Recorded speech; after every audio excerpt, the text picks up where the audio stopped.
Ħames uffiċjali tal-pulizija li kienu jaħdmu fis-sezzjoni tat-traffiku wieġbu mhux ħatja u tpoġġew taħt akkuża mixlija bi frodi u dikjarazzjonijiet folozz. Il-Maġistrat Audrey Demicoli bdiet tisma' l-każijiet fil-konfront ta' Walter Spiteri li kien supretendent, Nikolai Sant u Pierguido Saliba li kienu spetturi, Clayton Frendo u Angelo Briffa li kienu surġenti. Dawn huma fost 32 uffiċjal li qed jiffaċċjaw proċeduri l-Qorti. Is-supretendent Jesmond Borg u l-ispettur Bernard Bunce mit-taqsima għall-affarijiet interni tal-korp qalu li l-pulizija bdew jinvestigaw ittra anonima li ntbatet u kixfet dan l-allegat abbuż. Allegatament dawn l-uffiċjali ma kinux qegħdin jagħmlu xogħol ta' extra duty mat Transport Malta u Infrastructure Malta fil-proġett tal-Marsa, meta suppost kienu għassa mit-toroq li jibdew minn triq xintil raħal ġdid sa roundabout ta' ħalluqa. Minflok kienu jkunu l-pulizija li huma xogħol li qed jagħmlu dan ix-xogħol, flok dawk li qed jitħallsu għalih. Allegatament il-moħħ wara dan l-abbuż huwa s-surġent Norman Xwiereb. L-ispettur Bernard Bunce qal li l-uffiċjal Sandra Silato li kienet taħdem f'uffiċċju lanqas biss għandha mutur ta' traffiku kienet ukoll qed titħallas ta' xogħol ieħor brabta mal-proġett tal-Marsa.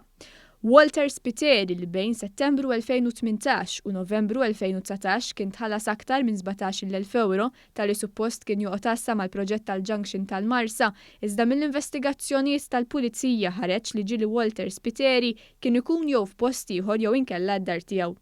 L-assistent kummissarju Jien Abdilla qal li Walter Spiteri ħallas il-flus kollha lura qabel ma ħarġu l-akkużi fil-konfront tiegħu. Fil-każ ta' Nikolai Sant ħareġ li meta mar f'din is-sezzjoni l-istruzzjonijiet li ngħata minn Norman Xwiereb kien li m'hemmx għalfejn imur fuq il-post imma joqgħod on call u standby fil-ħinijiet extra duty. Sant qal lill-pulizija li meta xi ħadd kien iċempillu dejjem kien wieġeb il-mowbajl u jikkordina kollox. Mill-investigazzjonijiet ħareġ li kien jitħallas tal-extra duty waqt li kien ikun ix-xogħol.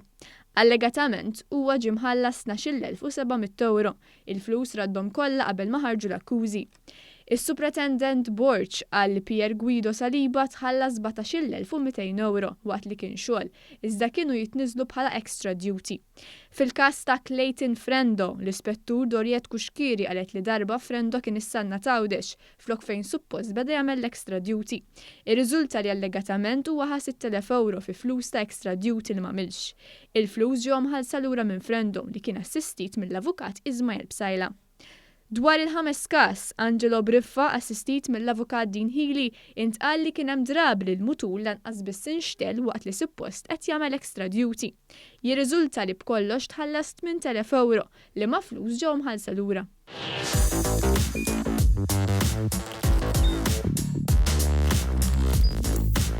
Idħol fuq one.com.mt u hemmhekk tista' tara l-programmi kollha li jxandru fuq One permezz ta' One Play.